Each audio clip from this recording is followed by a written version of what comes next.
Regresamos con lo que el Buffet Chopman y vamos a continuar con lo que son administración de oficinas de proyectos. Y bueno, nos estaban platicando, ya nos platicaron que cómo trabajan, y me gustaría, yo tengo una duda, ¿no? Sobre todo por esta parte, les comentaba ahorita en el corte que hay algunas empresas en general que como que tienen muy reservada su información, ¿no? Obviamente si ustedes van a llegar con ellas a administrar su proyecto, o sea, ¿qué tal se les da este tipo? O sea, de llegar con la empresa y que realmente les proporcionen la información, porque a veces es complicado simplemente estando adentro, ¿no? Claro. Ustedes que llegan. Creo que de lo más complicado, y aquí Paola creo que me apoyará en esto, es primero entrar a la organización, sobre todo como estamos hablando de un cambio de buenas prácticas, de cultura, en muy pocas palabras, un cambio cultural, ¿no? de mentalidad, de forma de trabajo, de disciplina, de todo esto, en esta forma de trabajo para administrar proyectos. Pues la principal problemática que nos presentamos es a que el cliente realmente reconozca que tiene problemas en sus proyectos y que necesita ayuda. Entonces, ahora sí como adicción, pero algo así. Entonces, realmente creo que es el primer bache al que nos enfrentamos. Pero una vez que el cliente está consciente y sabe que tiene problemas, que con las prácticas, metodologías y personal que ellos tienen no están sacando adelante los proyectos, o aún así tienen inclusive una oficina de proyectos, pero le hace falta mejorar o actualización, ahí estaríamos ya de problemas. ¿Cómo funcionamos? Entonces, pues obviamente tratamos de buscar clientes, de acercarnos a ellos, de platicarles todo esto de lo que es la administración de proyectos, que hay formas, igual también platicamos ahorita de un par de casos de éxitos reales, bueno, sin decir nombres de empresas si quieres. Entonces aquí lo que nosotros hacemos es nos acercamos, les comentamos lo que hemos hecho para otras compañías, para otras organizaciones, y si ellos tienen esa necesidad, es un poquito más de apertura.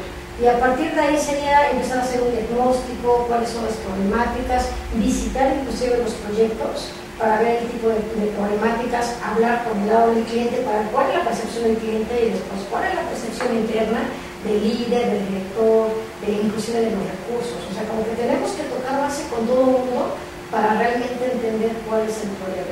Y a partir de ahí, con mejores prácticas. Mejores prácticas es cosas que han hecho a nivel internacional, la gente que se concentró por medio de este instituto que es el PMI, las concentraron y empezaron a decir, a ver, tú eres exitoso en tus proyectos, ¿qué haces? Ah, pues yo hago esto, entonces van tomando nota, y a ver, tú también lo eres exitoso, a ver, ¿qué has hecho? Tú habías hecho esto, no, eso no, pero yo hice otras cosas. Entonces a partir de ahí se van como que acumulando todas esas mejores prácticas en los proyectos y es lo que nosotros vamos recomendando, dependiendo de la organización, el tipo de proyectos, la disciplina, porque esto no nada más es para TI, sino tiene que ver también con construcción, con farmacéutica, con industrial, o sea, es para cualquier tipo de organizaciones. Así es, y por ejemplo también se plantean pilotos, ¿no? Una vez que ya entras a trabajar a la organización, junto con los directivos vas definiendo los proyectos pilotos, porque obviamente no cambia para todos, o sea, tienen que ir viendo que con un piloto va funcionando, ¿no? Y tú también vas implementando cosas que a lo mejor en una organización funcionó, pero en otra no necesariamente. Entonces ya con la experiencia que se va teniendo, tú vas diciendo, ¿sabes qué? Es bueno que implementemos esto, que es la base, y de ahí vamos viendo cómo vamos jalando, ¿no?, la cuerdita para ir alineando el proyecto. Y una vez que el piloto ya se cerró, fue exitoso, es mucho más fácil también que las organizaciones se abran a compartirte más proyectos, ¿no?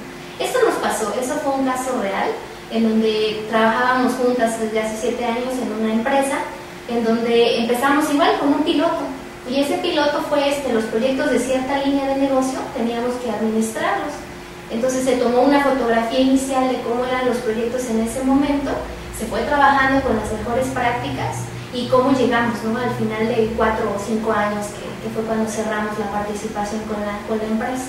Entonces, y quizá para hablar un poquito más a detalle ya de este caso real de éxito, de la implementación de una oficina de proyectos y todo el equipo de PNPs, o de administradoras de proyectos, es Cuando se hizo esta fotografía que comenta Paola, en esta empresa, de cómo están, qué tenemos, pues nos encontramos que ni siquiera había documentación de los proyectos. Eso pasa muchísimo. La verdad es que es algo que las empresas tienen. O sea, yo no sé si confían que la gente va a estar siempre ahí. Siempre, exacto. O sea, acaba de llegar, pero para ti tiene 3 meses y a lo mejor siempre va a estar ahí. O sea, no hay gente atrás de ellos. O puede tener 40 años, porque a poco no, el señor que está en la producción o el señor, no sé, saca cualquier cosa, ¿no? O sea, cualquier producto y lo hace y lo hace y lo hace, pero nadie tiene, o a lo mejor, no sé, se me ocurre ahorita, ¿no? Un defectito en un producto, pero ella tiene como que cómo taparlo, ¿no? O sea, no sé, o sea, yo no sé lo que es eso, ¿no?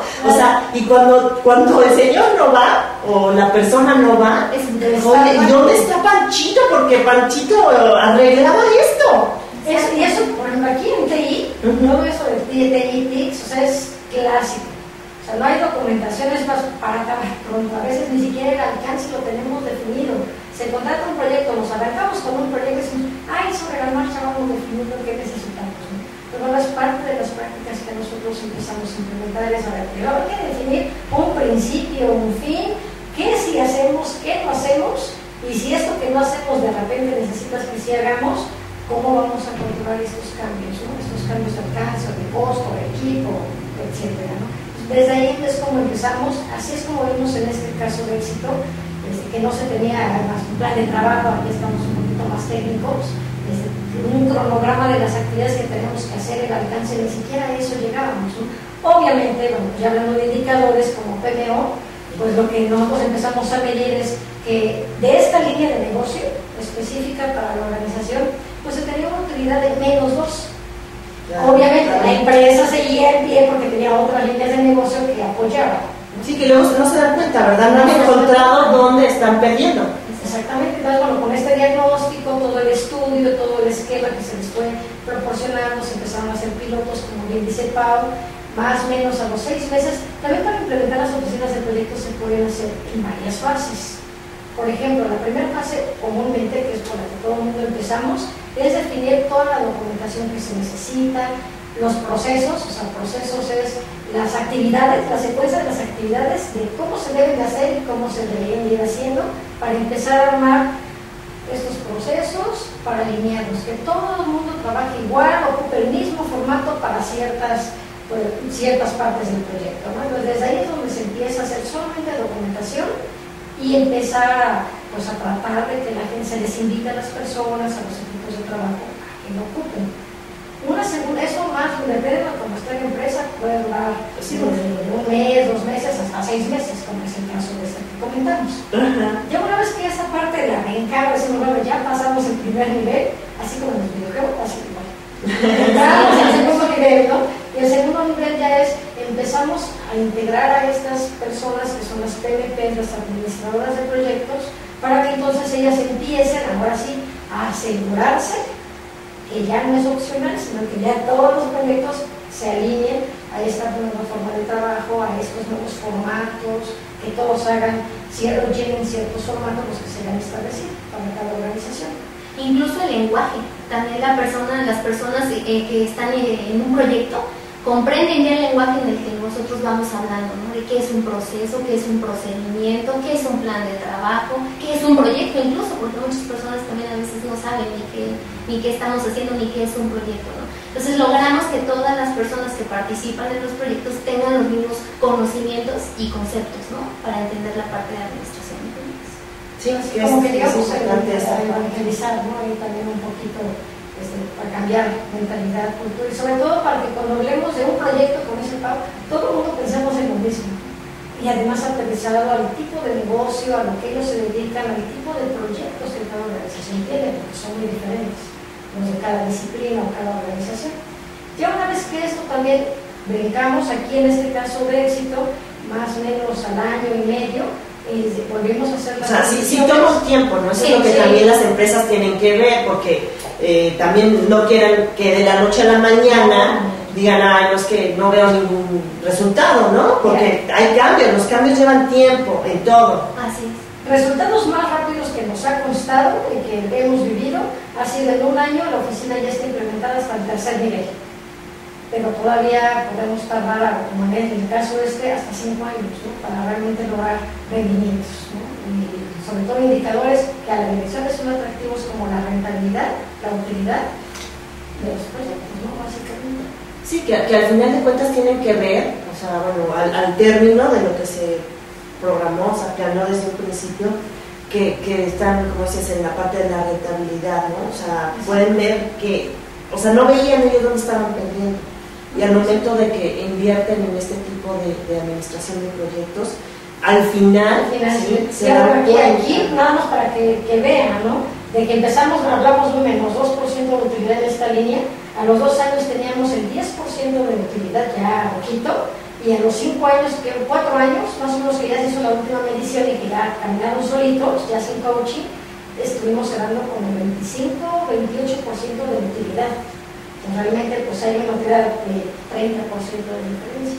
Sí, que bueno, es todo, ¿no? O sea, pues era lo que simplemente que iba o no iba a una empresa, ¿no? Hasta ya lo mínimo que debería estar ganando una empresa, el 30%, y digamos, no a los 5 años, ¿no? O sea, tener como que desde el principio esa idea. Fíjate que me sucedió, bueno, ahorita casi vamos a corte, pero me sucedió precisamente en la mañana, bueno, yo estoy mucho tiempo en el Facebook, y me preguntaba una persona, oye, así, oye, quiero poner una tortillería, ¿cuánto voy a ganar? O sea, yo dije, Dios mío, o sea, así de la nada, ¿no? De preguntarme, yo pues le digo, ¿sabes qué? Primero pues tienes que ver cuánto te va a costar, tanto la masa, el agua, la máquina, o sea, todo. El local, todo eso. Todo, ¿no? Si lo piensas, si es tuyo, ¿no? Todo. Y después tienes que ver en cuánto está el precio de la tortilla a nivel, porque es un producto controlado, ¿no? Entonces digo, tienes que ver cuánto está la tortilla. Entonces, bueno, pues ya entré un poquito a economía, le pasé la liga, y de todas maneras dije, o sea, esto no es tan sencillo, ¿eh? O sea, digo, ni esta pregunta que me estás haciendo, yo te ayudo, te doy una idea, pero créeme que así no es, ¿no? Así no es. Y bueno, es parte de los proyectos, hay proyectos de todo en este momento. Vamos a continuar con TICS y negocios, con el bufete Chapman en un momento más. Gracias.